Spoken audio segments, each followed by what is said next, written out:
caso de estar, qué procedimiento, qué tratamiento se le realiza para poder eliminarlos.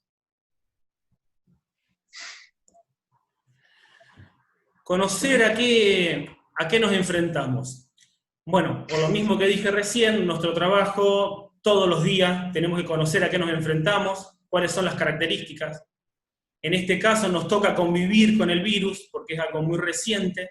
Tenemos que aprender a convivir con él hasta que salga una vacuna que lo pueda destruir.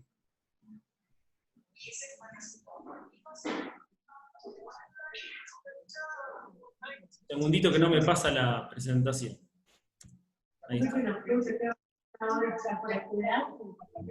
Bueno, primero quería destacar dos términos, porque en todos los medios de difusión siempre estamos hablando del COVID-19 o del SARS-CoV-19. Quería diferenciar estos dos términos porque cuando hablamos de SARS-CoV-19 hablamos del virus en sí. Lo declaró la Organización Mundial de la Salud a fines del año pasado como un nuevo virus de la familia de coronavirus. Cuando hablamos de COVID-19 es la enfermedad producida por este virus, en donde las letras CO significa corona, VI de virus, la D de disease, de enfermedad, y 19 cuando fue detectado el primer caso, que fue en diciembre del año pasado, en la ciudad de Wuhan, China.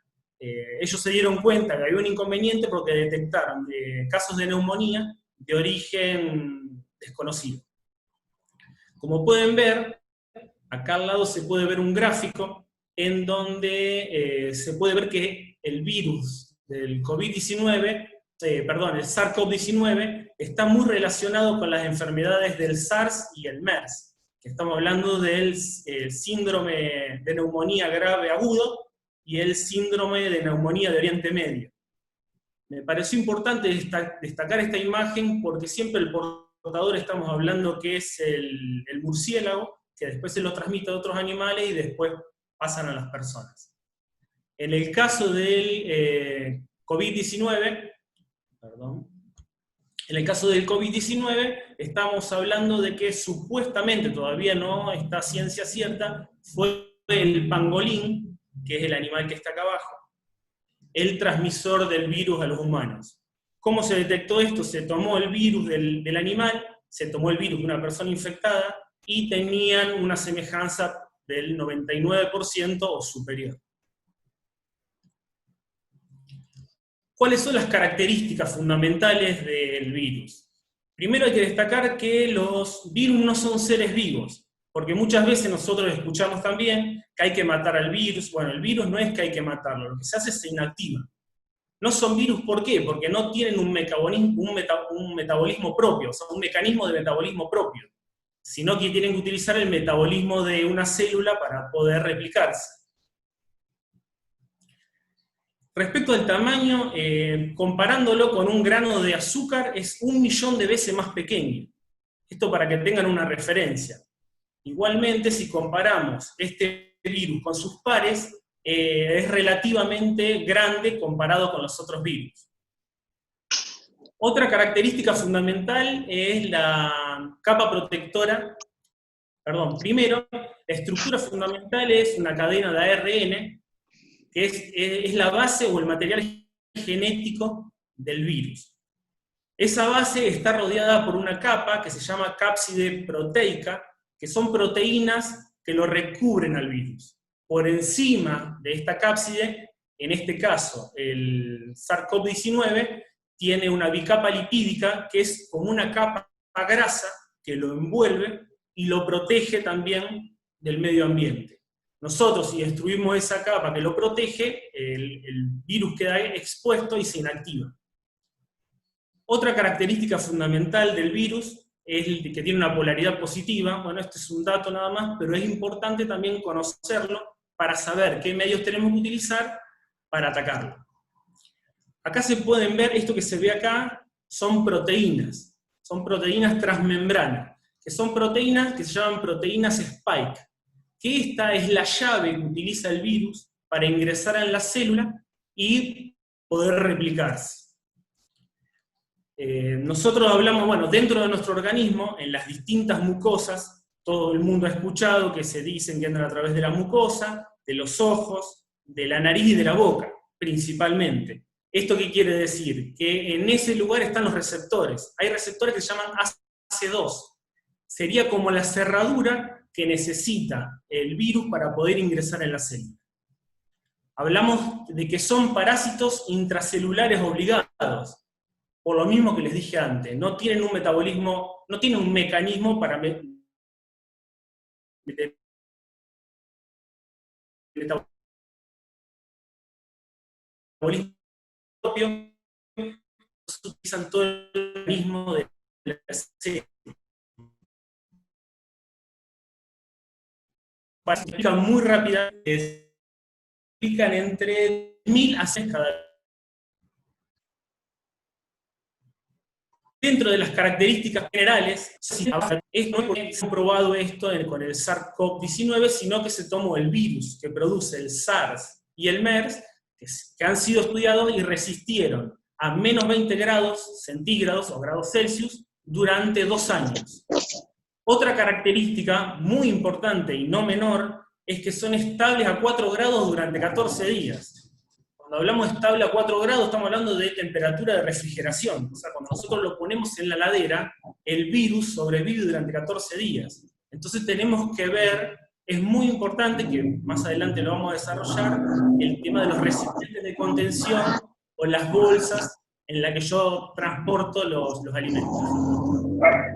La inactivación depende tanto de la relación tiempo-temperatura.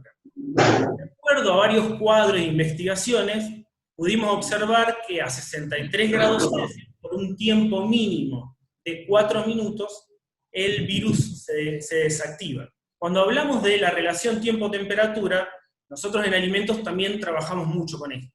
Al aumentar la temperatura, disminuimos el tiempo. O sea que si lo exponemos a una temperatura superior, puede ser a los 4 minutos que mencioné recientemente. Estos receptores no solo se encuentran en boca, nariz y oídos, sino que también en diferentes partes del cuerpo, como ser en los intestinos, el corazón, que crear una cuenta nueva porque es por y en los riñones. Pero no me deja entrar. Y en los riñones. Cerrar el micrófono. ¿Listo? Bueno, que puede afectar receptores que se encuentran en otras partes del organismo. Como lo mencioné recién, esto puede causar náuseas y diarreas, o muchas veces, como hablamos, pérdida del gusto y del olfato, que está relacionado con lo que está en nuestra boca. Y acá se puede ver en el gráfico, estos serían los receptores AC2, que están en nuestras mucosas. Esta es la proteína Spike, que es la proteína o la llave a través del cual se une a la célula y a través de él transmiten y se replican dentro de la célula.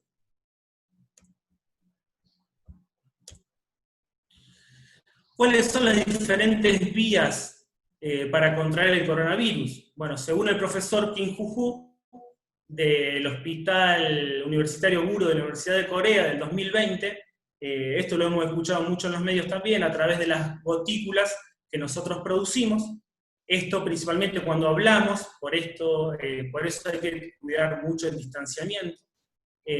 Puede ser también, obviamente, cuando uno estornuda, se produce un mayor número de gotículas y el alcance es mayor. Las formas de contacto son el contacto directo, que hablamos cuando estamos en contacto con una persona enferma a una distancia menor a 2 metros. Por contacto indirecto, una superficie en donde se ha depositado el virus, nosotros lo tocamos y llevamos nuestras manos a la cara, a la boca o a los ojos. Lo que es transmisión aérea es muy poco frecuente que se den, dado el peso que tiene este virus. Entonces, cuando se produce el virus, poco tiempo queda en el aire y no queda suspendido, o sea, es muy poco tiempo el suspendido y después cae al piso. La única forma de que haya una transmisión aérea es si estamos en un lugar donde hay presente muchas personas y hay personas enfermas.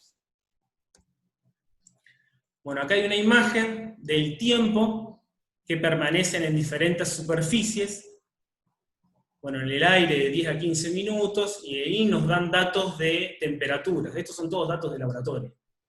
Lo que yo quería destacar de esta diapositiva es, en este caso, cuando hablamos del alcohol y hablamos de la lavandina o el hipoclorito de sodio. Fíjense que dice, a cualquier temperatura, una exposición mayor a 5 minutos. ¿Esto por qué? Porque es muy importante cuando nosotros usamos productos químicos desinfectantes, que se respete el tiempo de contacto. Para que sea efectivo, tiene que pasar un determinado tiempo. Entonces nosotros cuando usamos alcohol, muchas personas tenemos la costumbre de ponernos el alcohol y enseguida llevamos las manos a la cara. Bueno, no debería ser así. Acá tengo otro cuadro donde se pueden ver también datos experimentales de supervivencia, en papel tisú, en cartón, bueno, en madera, fíjense, hasta 2 días, son muchos días lo que están expuestos. En tejido textil, por eso siempre nos recomiendan lavar la ropa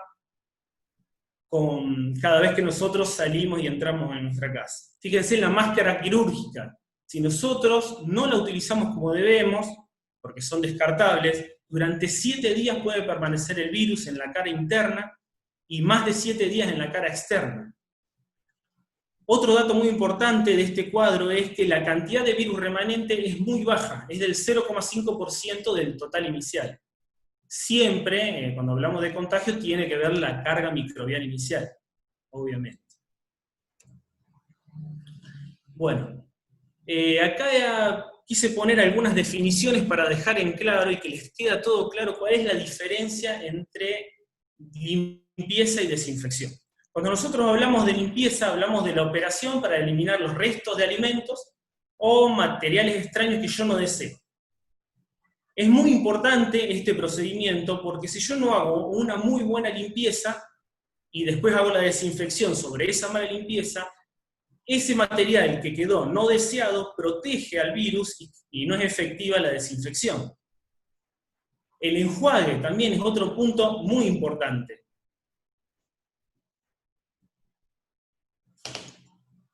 Cuando hablamos de enjuague, hablamos del medio, que es el agua, para la eliminación de la suciedad o de los diferentes residuos de alimentos. Esto también no es un dato menor porque cuando nosotros hablamos de limpieza, dentro de esa limpieza está incluido el desengrasado. Si nosotros hacemos un desengrasado y no hacemos un muy buen enjuague, hacemos correr agua hasta que no quede ningún resto, y después hacemos la desinfección, puede haber una reacción con el producto químico desinfectante. Por eso es muy importante siempre el enjuague. Cuando hablamos de emulsión, vieron que nosotros tenemos agua y aceite. Nosotros los queremos mezclar, lo ponemos en un mismo recipiente, lo queremos mezclar y no podemos. ¿Esto es por qué? Porque no se pueden unir nunca porque son afines a sí mismos, no se pueden unir entre sí. Entonces nosotros necesitamos agregar un tercer producto que los una. Nosotros lo que utilizamos son los detergentes o jabones, que son medios de emulsificación. Entonces nosotros agregamos ese jabón tiene 2 partes, por un extremo tiene afinidad por el agua y por el otro extremo tiene afinidad con todo lo que es graso, con los aceites, grasas. Entonces al colocar este producto químico, producimos la unión y de esta manera, posterior al enjuague, eliminamos las grasas. Todo esto es muy importante porque después les voy a explicar por qué es tan importante lavarnos las manos con jabón y agua cuando ingresamos a casa.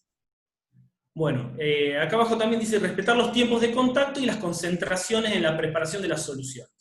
Este también es otro punto muy importante, porque muchas veces todos pensamos, en industria también ocurre lo mismo, de que porque le agregamos un poquito más de lavandina va a ser más efectivo. Y en realidad no, eso no es así. Siempre se tienen que usar las cantidades exactas para que actúe eficientemente el desinfectante. Bueno, los tiempos de contacto que mencioné previamente, que yo les dije cuando usamos alcohol en gel o cuando usamos lavandina, hay que dejarlo con un tiempo mayor a 5 minutos para que reaccione perfectamente.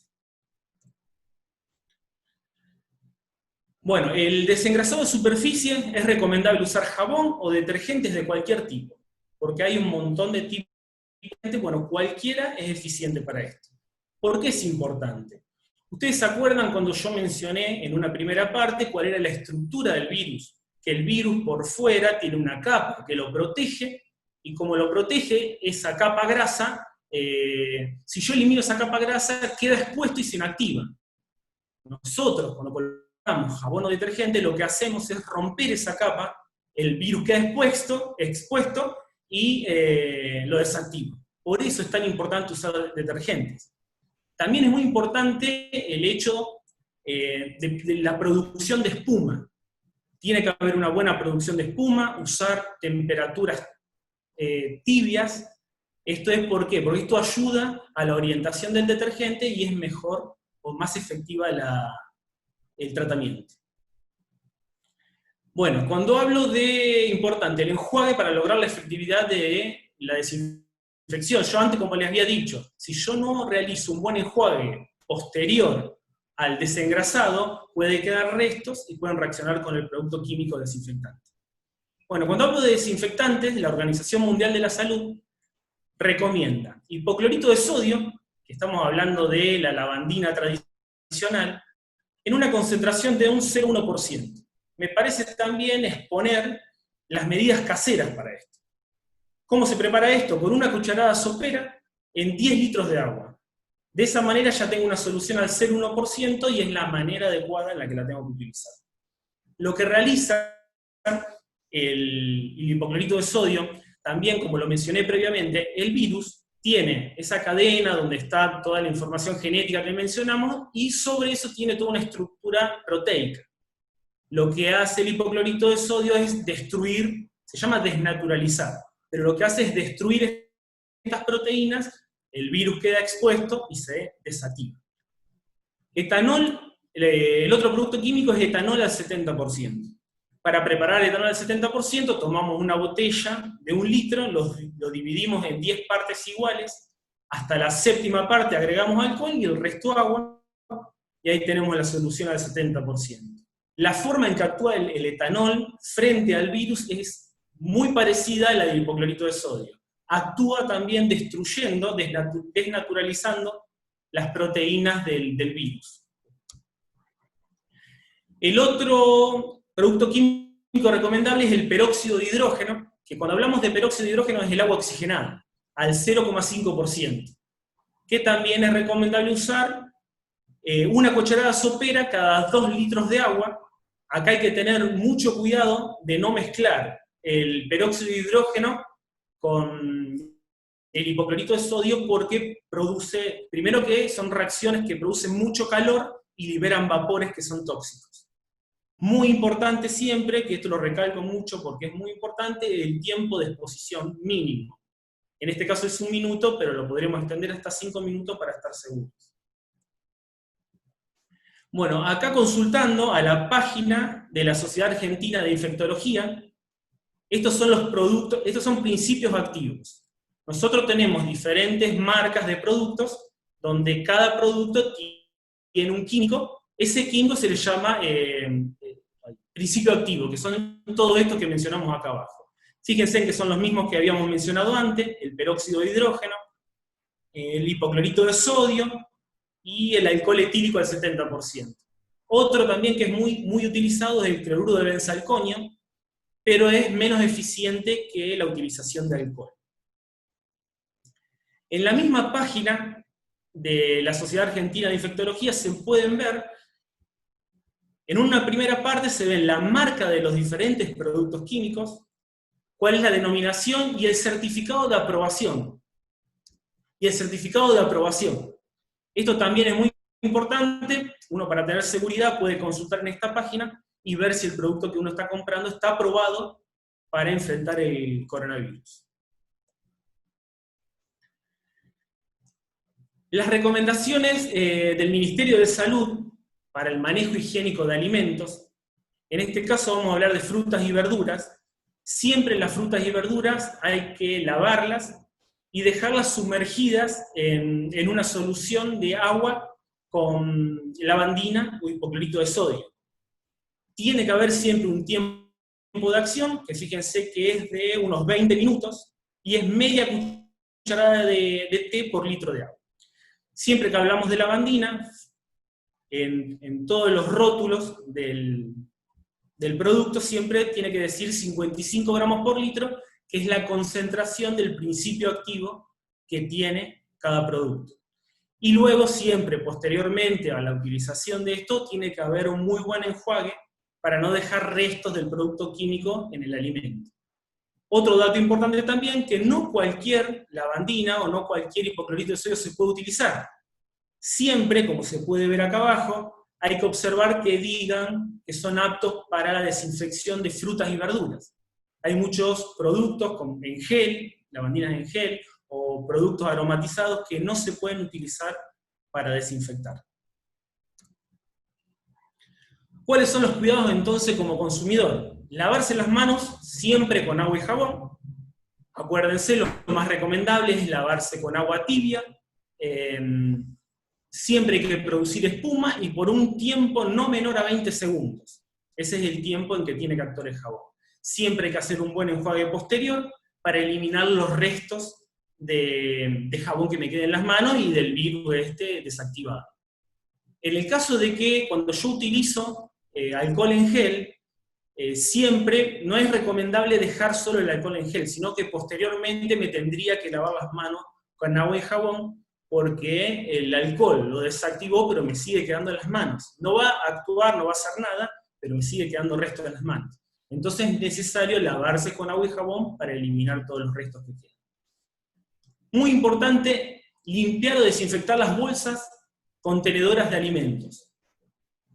Es muy importante, lo mencioné previamente, se pueden desinfectar con un spray con cualquiera de los productos que mencionamos anteriormente, que era el hipoclorito de sodio, el peróxido de hidrógeno y el peróxido de hidrógeno o oxigenada, y ahí no me sale, y el alcohol al 70%. Siempre hay que limpiar la superficie y los contenedores donde se colocan los alimentos. Yo voy a realizar una compra al comercio, o bien desinfecto las bolsas que traigo, pero también tengo que desinfectar los contenedores. Yo tendría que tener contenedores ya higienizados, limpios, desinfectados, para poder trasvasar todos los alimentos de la bolsa al recipiente que se encuentra en condiciones. Este dato también lo quería poner, desinfectar las llaves o teléfonos si uno viene de la calle. Normalmente el teléfono uno no lo desinfecta, pero también es importante porque uno cuando ingresa a la casa, toma el teléfono, lo utiliza y después puede ir a tocar algún alimento. Otro dato también, que lo he escuchado en otras charlas, no se debe lavar con jabón. No es recomendable porque puede ser tóxico. Hay que tener mucho cuidado con eso. Entonces, digamos, como dijimos antes, media cucharadita de té o 4 gotas de hipoclorito de sodio en 1 litro de agua. En cuanto a los alimentos que necesitan cocción, bueno, ya normalmente deberíamos saber que tienen que llegar a la temperatura adecuada. Por el solo hecho de hacer un tratamiento térmico se van a descomponer los virus, bacterias, todo lo que esté presente y que no nos produzcan una enfermedad. Más que nada siempre tenemos presente determinadas bacterias, siempre quedan presentes en el alimento, pero los que nos producen enfermedades se van a eliminar en su mayoría.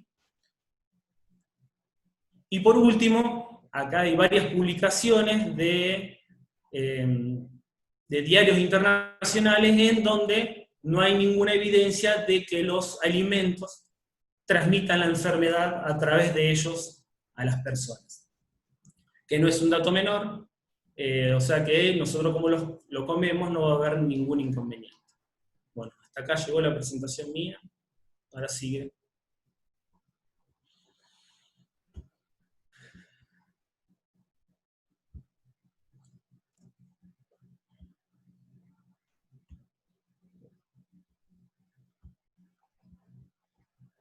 Bueno, buenas tardes a todos.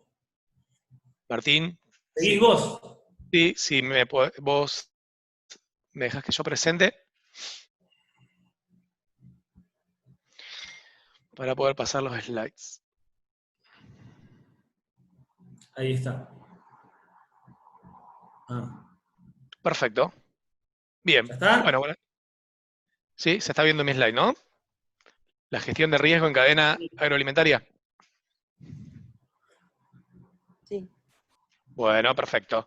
Bueno, buenas tardes a todos. Ahora voy a seguir yo contándoles un poquito qué está haciendo la industria y cómo se está adecuando la industria alimentaria, a a este nuevo problema que tenemos, ¿no? Este desafío, cómo combatir el COVID y los cambios o las implementaciones que está haciendo la industria. Lo que ven acá en las fotos son dos hospitales. Uno es el hospital de la ciudad de Wuhan, y en China, donde fue el epicentro, y otro es un hospital de Italia. Estamos acostumbrados a ver estas fotos en televisión, ¿no? O en el diario, es normal verlas para nosotros. ¿Y qué les quiero contar con esto? Miren los elementos de protección personal, los EPP, la ropa, los guantes, las máscaras que usan los médicos en los hospitales para combatir el coronavirus. Son elementos de protección personal que en este caso lo usan los médicos para protegerse ellos de la enfermedad. Esto que ven acá son líneas de producción de industrias de alimentos, ¿sí? Hay muchos tipos, yo busqué 3 fotos para hacerlo ilustrativo. Y con esto, ¿qué les quiero transmitir? La industria de alimentos usa elementos de protección personal similares a los que se usan en los hospitales. Y esto no es a partir de ahora de COVID. Estas fotos son anteriores. Esto es siempre así. Está acostumbrada a usar elementos de protección personal. ¿Por qué? Porque están acostumbrados a lidiar y a manejar temas microbiológicos. COVID es un microorganismo más, en este caso un virus, que nos enferma, pero hay cientos. Y la industria de alimentos lo viene manejando desde que existen. Entonces tenemos algunas ventajas en la industria, en comparación a otro tipo de industria. Una es que la industria de alimentos tiene experiencia en manejo microbiológico. Entonces, sabe cómo manejarlos. ¿Sí? Por ahí han escuchado decir, estamos peleando contra algo invisible. Bueno, hay que estar preparado, capacitado. Los ingenieros, los operarios, conocen cómo manejar el tema. El personal está entrenado y está acostumbrado. Y no es menor que esté acostumbrado, porque el acostumbramiento lleva tiempo. No podemos acostumbrarnos a usar una máscara o un cubreboca de un día para el otro. Vieron que nos pasa a todos que nos queremos poner una hora para ir al supermercado y volver y ya estamos incómodos, nos lo queremos sacar, nos pica la nariz. Imagínense un trabajador que está 8 horas con el elemento de protección personal, necesita un entrenamiento, necesita un acostumbramiento, y la industria alimentaria ya lo tiene. Entonces, eso es algo a favor. Entonces, ¿cuál es el desafío que tiene la industria? El desafío está no en cuidar al alimento, porque eso ya lo está haciendo y ya lo hacía desde antes de COVID. Como explicaba Martín, no hay riesgo del alimento, de transmitir el alimento a las personas, pero el desafío que tiene la industria es cuidar a los trabajadores y cuidar al personal, porque si el personal se contagia, se para la industria y nos quedamos sin abastecimiento de alimentos. Entonces, el foco durante estos 2 meses que llevamos más o menos en Argentina está puesto en cómo cuidar al personal. Y se estuvieron tomando medidas a contrarreloj, van cambiando permanentemente. Ustedes lo ven, que los anuncios son continuos, todo el tiempo hay medidas nuevas, y la industria se tiene que adecuar. Entonces les voy a contar qué está haciendo y las principales medidas que están tomando en general, ¿no? Va a haber particularidades, alguna industria puede tomar algo diferente. Trato de en general contarles lo que están haciendo. En primer lugar, hay que analizar los peligros. Y hay que concentrarnos en analizar los peligros, más que todo en las posiciones de trabajo, no en la línea de producción, como yo le mostraba en la foto, porque eso ya está analizado. Hay que ver los otros puestos de trabajo. Por ejemplo, una persona que recibe documentación, una persona que trabaja en el ingreso de un establecimiento, que no tiene nada que ver con el alimento, pero que a través de recibir una contaminación de otra persona, un documento de una persona externa, se puede contagiar. Ese tipo de puestos, todos los puestos de las empresas, hay que analizarlos y tratar de entender dónde están los riesgos, y por cada riesgo tratar de desarrollar alguna barrera de protección. Eso es el primer punto. Y eso se empezó a hacer hace unos 2 meses atrás, cuando COVID llegó a Argentina. Una de las barreras de protección que se toman son los screening en el ingreso de planta. Esto es igual que en muchos otros lugares. Yo fui a un sanatorio hace muy poquito y era un procedimiento parecido, pero básicamente es medir temperatura, validar la información de la persona que ingresa a la planta, de dónde viene esa persona. Hace 1 mes y medio estábamos hablando si venía de un país de riesgo. Hoy estamos hablando si viene de una provincia de riesgo. Si tuvo contacto con personas confirmadas, con personas sospechosas, si tiene síntomas. Y el uso de las aplicaciones oficiales. En la provincia de Santa Fe hay aplicaciones oficiales que tienen que estar actualizadas, se actualiza cada 3 días y son obligatorias. Todas las personas que ingresan, empleados, no empleados, transportistas, lo que fuera que ingresa a planta cualquiera, tiene que pasar por este proceso. Otra medida de protección son medidas de distanciamiento. Y acá hay varias cosas para hacer, yo les voy a contar algunas. La primera es el licenciamiento a las personas que cumplan con los factores de riesgo. Esto es también por ley, fue uno de los primeros decretos a nivel nacional que obliga a las empresas que a las personas de más de 60 años y con determinadas enfermedades, por ejemplo cardíacas, se licencien y queden en su casa a la espera de que esto se normalice. Entonces ya hay un grupo de personas que están incluidas como personas con factores de riesgo que no están trabajando. Otra medida es implementar el trabajo remoto en todos los puestos donde sea posible. Por ejemplo, una persona que trabaja en administración puede hacer su trabajo desde su casa, pero un mecánico que está reparando una máquina no va a poder. Entonces se identifican todos los puestos posibles para que trabajen desde su casa. Ya con estas 2 primeras medidas, reducimos el personal. Entonces, imaginémonos que una fábrica de 200 personas, quizás ya hay 50 personas que no vienen.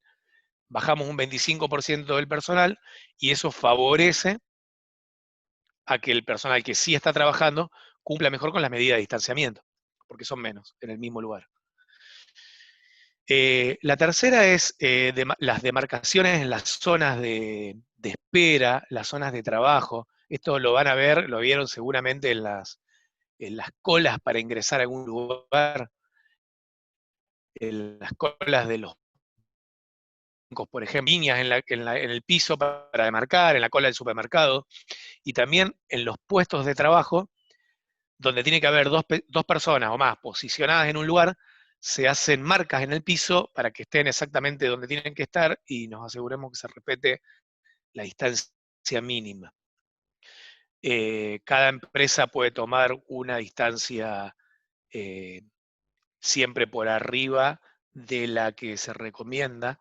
Pueden tomar 2 metros, 2,5 metros. Más distancia tomen, obviamente estamos más seguros, pero tiene que ser posible también porque el espacio tiene que permitir hacerlo.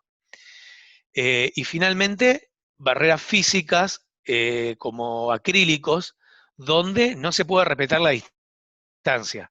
Por ejemplo, si 2 personas tienen que trabajar en una línea de producción, en 2 máquinas que están pegadas, no se pueden correr las máquinas, entonces hay que poner un acrílico en el medio o alguna barrera física para generar el distanciamiento.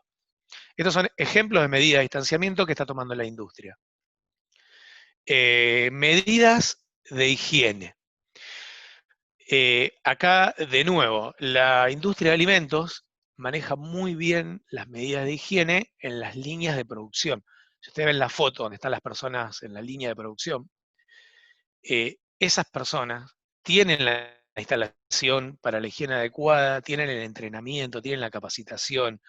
Entonces les diría que a esas personas no les cambia casi nada de lo que ya vienen haciendo. Pero hay otros puestos donde las medidas de higiene no son tan importantes en condición normal. Por ejemplo, la otra foto, que es una persona que está en una caja expendiendo alimentos. Las medidas de higiene de esa persona, hasta ahora, eran mucho menores los requerimientos. Entonces, esos puestos son los que tenemos que reforzar. Y hay puestos donde no hay ni siquiera instalaciones, hay que agregarlas, mínimo una pileta con agua potable y jabón para poder higienizar las manos. Entonces hay que adecuar este tipo de puestos dentro de la empresa y también donde no se puede agregar agua potable y jabón, alcohol en gel o otro producto. Les pongo otro ejemplo de medida de higiene, son las personas que trabajan en mantenimiento, donde trabajan con sus manos, con las máquinas, y no hay agua potable en toda la planta. Entonces ahí hay que adecuar cada puesto para que tenga acceso a lo que necesita para mantener las medidas de higiene. Otro punto importante, el uso de tapabocas y vestimentas.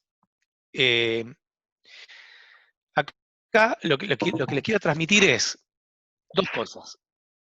Por un lado, hay dos problemas que afrontar, ¿no? Por un lado están las personas que normalmente usan tapabocas. Las personas que están en la línea de producción, para proteger, no ellas, sino para proteger al alimento, las personas que trabajan en un ambiente donde hay polvo, necesitan una máscara para protegerse del polvo, y lo tienen que usar siempre, y lo usaban antes de COVID, y lo tienen que seguir usando, como el médico usa su barbijo. Y acá tenemos una falta de, ahora estos elementos de protección personal son más difíciles de conseguir. 30. Ni siquiera es una cuestión de costo, que estén más caros. Es tan simple como que no se pueden conseguir. Entonces hay que tener un plan para esto, porque no pueden dejar de usarlo, es imposible. Y no pueden usar un tapaboca de tela como usamos nosotros cuando vamos al supermercado. Tienen que usar el que corresponde y el que está certificado para ese trabajo. Entonces, es importante garantizar que estas personas tengan su elemento de protección personal. Se pueden adecuar como ven en la... No, ponémelo en la visita. No. Ay, para que se me cayó. Perdón, hay interferencia. Vamos a ver que alguien pase el mute. Bien, continuamos. La foto de arriba, la persona que está con gorra azul, está usando un elemento de protección personal que no es descartable. Lo pueden lavar y volver a usar. Le tiene que cambiar los filtros. Entonces son opciones, es un poco más incómodo, pero bueno, son opciones en reemplazo del tapaboca normal que se usaba hasta antes de COVID. Entonces, por un lado, las personas que necesitan el adecuado, el que corresponde. Y por otro lado, el resto de las personas que están fuera de la línea de producción, ahí se puede implementar, como implementamos nosotros en nuestras casas, otras opciones, como el tapaboca más de tela, más casero, ¿sí? Con otro nivel de protección. Pero por ley podemos usarlo. Fuera de las líneas de producción lo podemos usar. Esos son los dos puntos relacionados con tapaboca y vestimenta. Otro punto importante es la comunicación. ¿Y por qué es importante? Por un lado, todas estas medidas, como hoy decía Martín cuando empezó la charla, son dinámicas. Van cambiando todo el tiempo y necesitamos estar actualizados. Cuando esto empezó, eran reuniones todos los días para ver las nuevas medidas que venían desde el Estado Nacional hacia las empresas y las propias medidas que la empresa tomaba. Entonces tenemos, por un lado, medidas obligatorias por ley y por otro lado, medidas que la empresa quiere tomar, que cambian todos los días y se van adecuando todos los días. Entonces, todo el personal tiene que estar perfectamente informado y comunicado de lo que tiene que hacer y a diario. En una industria con mucho personal es un desafío llegar todos los días a todo el personal todo el tiempo. Imagínense que hay personas que trabajan en diferentes horarios, a la mañana, a la tarde, a la noche. Entonces, comunicar es importante y es obligatorio y es un gran desafío para la industria porque la dinámica de esto es muy rápida. Y el otro punto, súper importante también en comunicación, es la idea es transmitir a todas las personas, lo que es las personas de los trabajadores esenciales que trabajan en la industria, transmitir tranquilidad y seguridad tanto como sea posible. las personas que en este momento que tienen que ir a trabajar, tienen miedo de contagiarse, tienen miedo de llevar una enfermedad a su casa con su familia, y es lógico que sea así.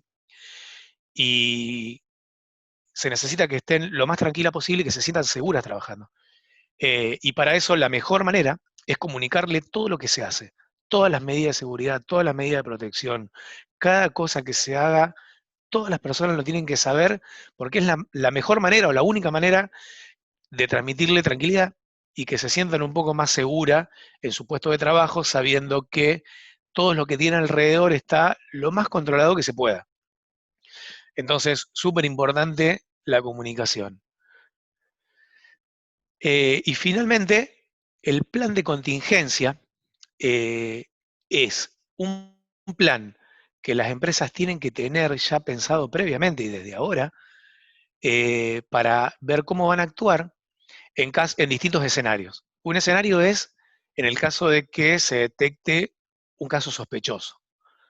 Aquí lo que se hace es el mismo protocolo que a nivel nacional se da aviso a los teléfonos que todos conocemos y se sigue el protocolo, el mismo protocolo que se sigue en cualquier otro lugar. Después el segundo escenario es si una persona se contagia. Entonces tiene que haber un plan. Si una persona se contagia, obviamente no va a volver a trabajar hasta que se cure y se van a analizar los contactos más cercanos de esa persona. Entonces, muy probablemente haya un grupo de personas que no van a volver a trabajar, al menos por 14 días. Me imagino que en un área de una planta quizás sea todo el personal de ese área. Entonces hay que tener un plan para que la planta siga funcionando y se pueda seguir abasteciendo de alimentos. Hay distintos planes, distintas empresas tienen distintos planes, cada una tiene su particularidad, pero en general se busca de tener de alguna manera un entrenamiento de otras personas para poder reemplazar en caso de una ausencia de un grupo de gente, o de tener un plan de producción reducida. Si alguien producía, una empresa que producía 100 artículos por hora, al menos bajará la producción a 50 por hora, pero al menos baja la producción pero no para. Eso es importante para poder asegurar el abastecimiento. Esas son más o menos las medidas de protección que está tomando la industria. Las está tomando en un tiempo récord, si bien parece que no sea mucho, lo es. Y hay muchas personas que normalmente tenían otro trabajo y que ahora se tienen que dedicar a esto. Entonces, es todo un desafío. Las industrias más chicas tienen su desafío por la parte de recursos económicos, las industrias más grandes tienen su desafío porque tienen más cantidad de personal. Todas, por una cosa, por la otra, tienen un desafío y esto le insume muchísimo tiempo, pero es súper importante hacerlo y es obligatorio. Finalmente, y para terminar, la última etapa que es la comercialización y distribución. Algunas medidas ya las fui contando porque son las mismas que se toman en los procesos, pero son los permisos de circulación adecuados, depende la legislación, ¿sí? Y lo que el gobierno nacional o provincial imponga, los circuitos seguros de circulación,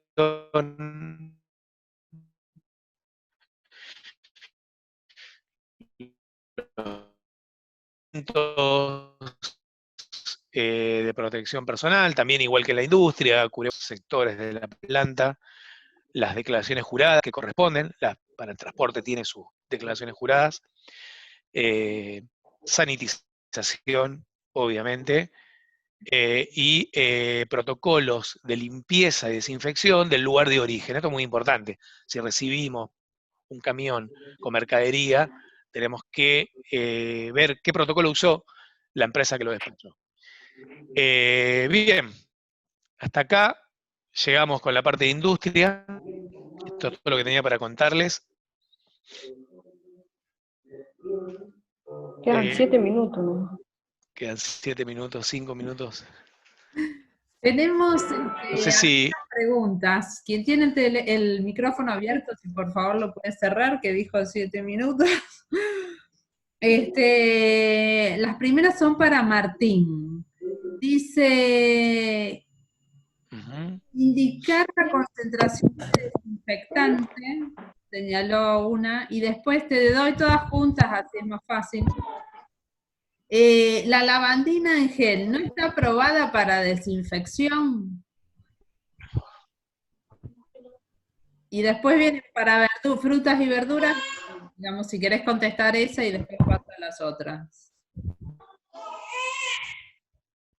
Una mamá. Bueno, no, respecto a la lavandina en gel, la lavandina en gel sí está aprobada para superficies. Yo dije que no se podía utilizar en el caso de la desinfección de verduras y frutas. Perfecto. Respecto de Ahí no verduras y se frutas. pueden utilizar, no están aprobadas para eso. Claro. Respecto de verduras y frutas, ¿el bicarbonato de sodio desinfecta verduras? 1. 2. ¿Cómo desinfectar cebollas? ¿Y cuánto hay que sumergir verduras y frutas en lavandina? No, la sumersión de la fruta y verdura,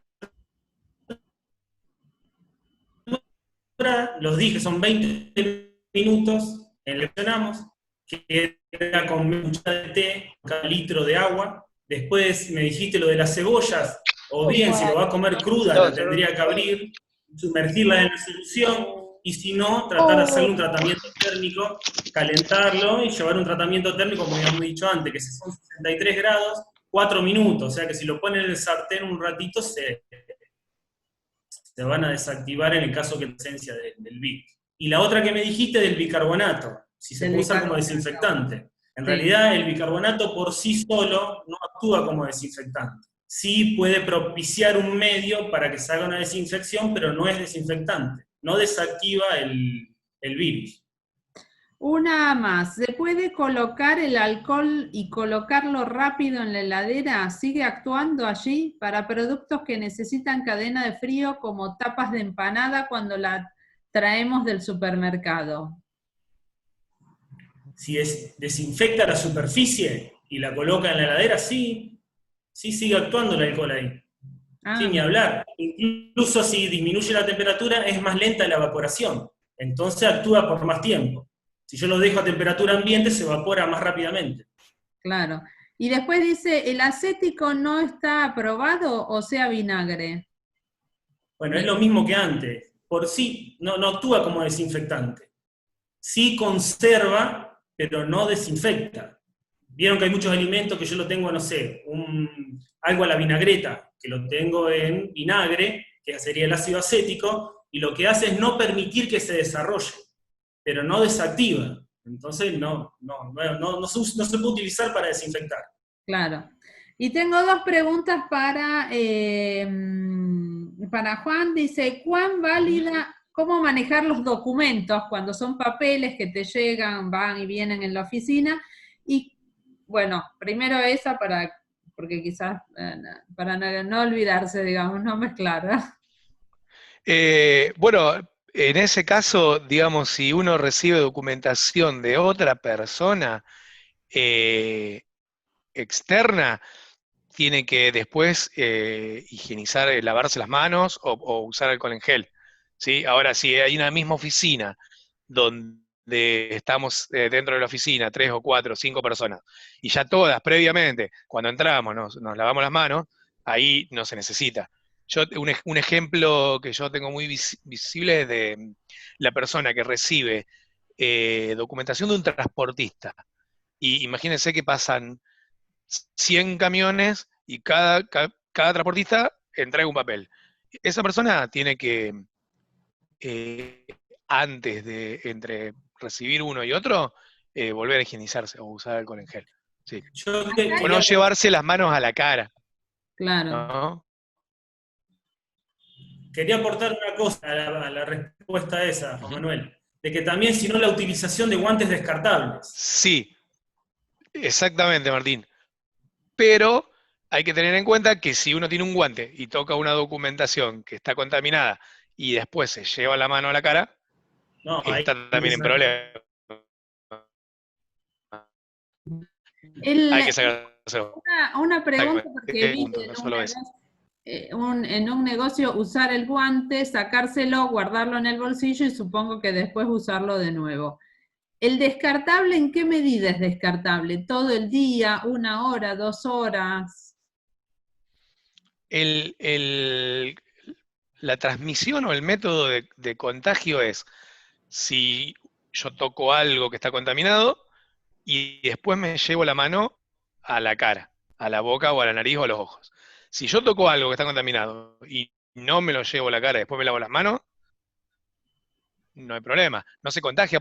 Entonces el mecanismo es tocar lo contaminado y tocarme los ojos, nariz o boca.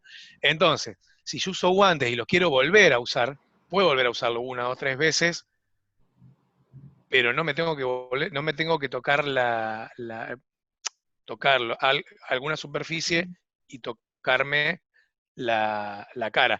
Lo recomendable para descartable es, digamos, uno empieza una tarea, la termina y descarta los guantes. Eso sería la recomendación, ¿sí? Acá hay otra pregunta. Dice, por un lado hay evidencia que el virus sobrevive en ciertas superficies, pero por otro lado decimos que no hay evidencia de riesgo de contagio a través de los alimentos. Para hacerlo más explícito, si alguien que produce alfajores estornuda sobre uno de ellos, me imagino que primero tendría que usar barbijo, pero eso aparte. No representa, pero uno ve en las panaderías, las facturas y todo, y podría eventualmente saltar. Sí. Entonces, ¿no representa un riesgo de contagio? Ese estornudo, digamos. No representa si nosotros lo comemos. El riesgo es si yo toco la superficie y me lo llevo a una de las vías de transmisión, que es la parte respiratoria.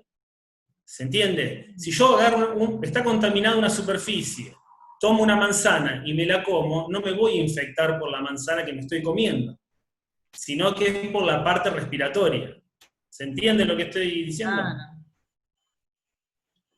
Esas son las evidencias que no hay, que por comer un alimento uno no se va a enfermar del COVID-19. Perfecto. Después otra. ¿Cuán válida es la desinfección de un sector luego de un caso positivo en un área para volver a utilizarla 1 o 2 días luego de la detección? ¿Dónde se pueden encontrar los protocolos? No hay mucha experiencia sobre eso, hay que consultar lo que están haciendo otros países. El escenario sería, en un área, como preguntan, una persona se enfermó, se retira, hay que desinfectar toda esa área, esperar un tiempo y volver a trabajar normalmente. Me imagino que esa es la pregunta. Entonces, no hay un protocolo estándar. Hay que adecuar uno, pero se usarían los métodos de desinfección estándar, es lo que explicó Martín, y no conozco una manera de asegurarse con una medición. ¿Sí? Se desinfecta, se pasará desinfectante, se esperará un tiempo prudencial, pero después no se puede hacer un hisopado en las superficies. Se va a esperar un tiempo y se considera la zona libre de COVID. No hay mucha experiencia igual, ¿eh? No hay mucha experiencia, por suerte las industrias todavía no tienen estos casos acá en Argentina. Sí, en otros lugares, en Argentina no. Esta es una pregunta así casera, digamos, que vale para todos. Dice, cuando llegamos del súper nos rociamos con alcohol el 70%, ¿es suficiente para la ropa y el calzado? No es suficiente. No es suficiente. En realidad, si uno viene, pasa que todo tiene que ver con el tiempo de contacto que uno tuvo también con el exterior. Si yo salí al almacén que tengo, por eso siempre recomiendan ir a los negocios en las proximidades. Entonces yo voy al negocio, vuelvo. Si estoy todo el día fuera de mi casa, en mi caso, yo voy a trabajar en industria, estoy en una empresa, me voy a otra, cuando vuelvo a mi casa, me saco la ropa, si bien me rocío con alcohol y después me lavo y me desengraso, pongo a lavar la ropa para el otro día. Debido a que lo que tiene que la superficie de la ropa es muy porosa, entonces puede quedar parte del virus ahí. Acá alguien dice, tengo entendido que si se usan guantes se deberían lavar las manos también con los guantes puestos. ¿Es necesario? O sea, no va a venir mal. Lo que va a hacer, la vida útil Del guante. ¿cómo se llama? Del guante va a ir disminuyendo. Pero sí, obviamente, que sería lo ideal desengrasarse, por lo mismo que dijimos. Voy a agregar un punto ahí, que el guante, el típico guante descartable, si uno lo quiere usar, voy a poner un ejemplo, uno quiere ir al supermercado y quiere llevar guantes, porque se quiere asegurar, y cuando sale al supermercado los tira y no se lava las manos todavía. Entonces hay una manera en que se tiene que sacar el guante para no tener contacto con la otra mano, digamos. Si primero me saco el guante de una mano y después con esa mano me toco con la otra, entonces hay una técnica para no tener contacto entre la mano limpia y la parte de afuera del guante. Entonces hay que sacarlo con una determinada manera, sin tocar la parte de afuera y desecharlo. Eso hay que tenganlo presente para el uso de guantes. Una última, la desinfección de frutas y verduras sumergidas en agua con lavandina se realiza previo al consumo o previo a su almacenamiento, ya que absorben más agua y se perjudican rápidamente. Lo ideal sería poner las frutas dentro de un contenedor que esté sanitizado y limpio, dentro de la heladera, y previo a comerla, sumergirla en el agua con lavandina, y no hay que olvidarse también ahí que hay que enjuagarlas muy bien, porque a muchas personas les pasa que sienten el gusto, se van a dar cuenta. Hay que enjuagarlas muy bien, es muy importante el enjuague. Sí. Y acá la ultimísima, si podés repetir, y creo que digamos, es parte del aporte o del sentido que tenía dar estas charlas de manera gratuita por parte de la universidad, de colaborar en algo, digamos, contribuir en algo a la sociedad, si podés repetir el tiempo de virus en frutas y verduras. Sí, que hay que dejarlo sumergido 20 minutos en la solución, que habían mencionado antes que era cada litro de agua, un cuarto de una cucharada de té. Ahí lo están poniendo. Decime cuál era. ¿Esta? La anterior. ¿Otra? No, para allá, para el otro lado, perdón.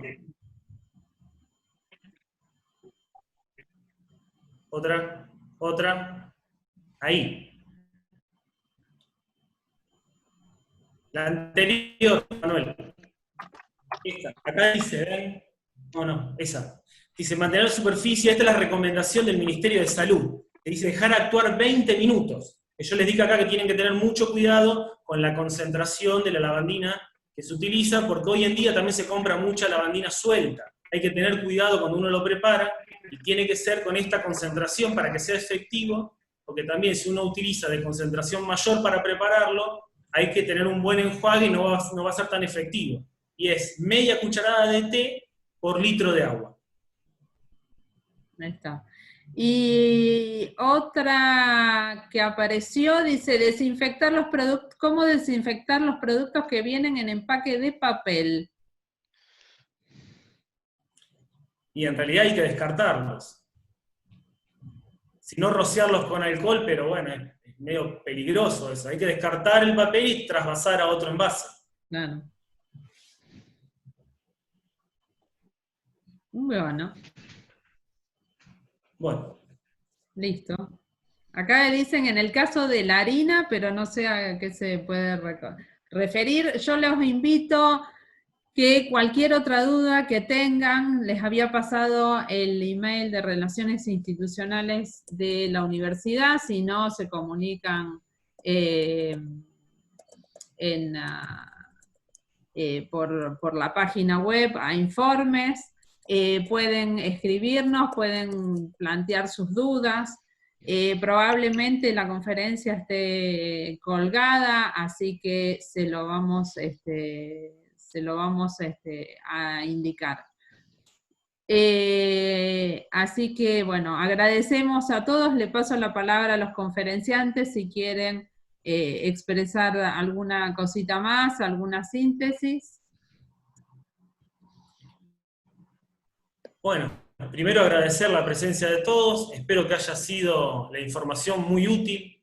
Tratamos de utilizar un vocabulario sencillo para que se entienda, me parece que también es ir un paso más adelante, porque si bien escuchamos todos los días en los medios lo que nos dicen, tratamos de buscar información adicional y que sirva y que se entienda. Yo creo que fue bastante claro y cualquier duda, hacen la consulta al mail y la respondemos.